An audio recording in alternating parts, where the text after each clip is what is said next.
Well, let's get some insight from somebody who understands the WHO very well. Mukesh Kapila, an emeritus professor of global health and humanitarian affairs at the University of Manchester, who is also a former director for emergency response at the WHO. He is in Geneva. Mukesh, welcome as always.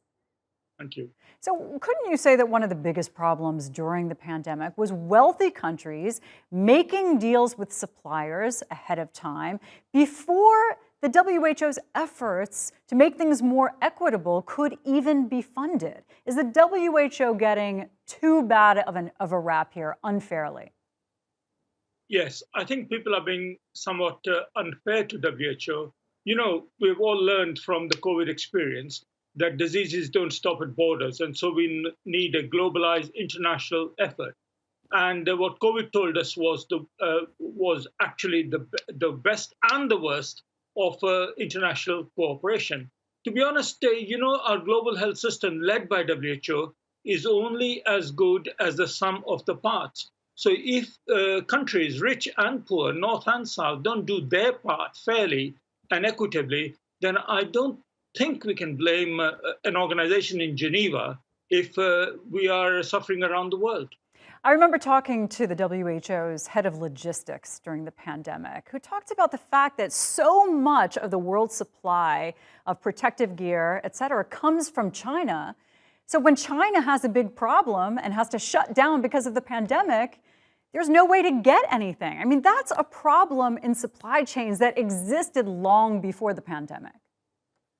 Well, I think that experience that you described very aptly summarized the dilemmas of globalization. Right. Not just in relation to our personal protective or medical equipment and supplies, but simply in many other aspects of life.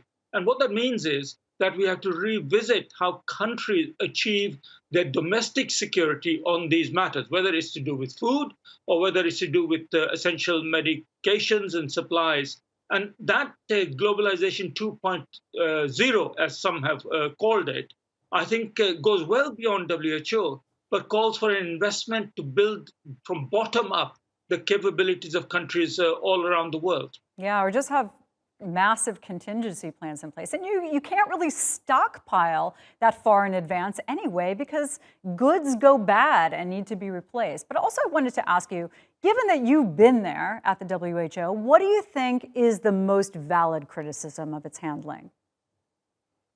Well, I think sometimes WHO, and I know that from my own experience there, is a very timorous. It refuses to stand up to nations because all nations are its member states.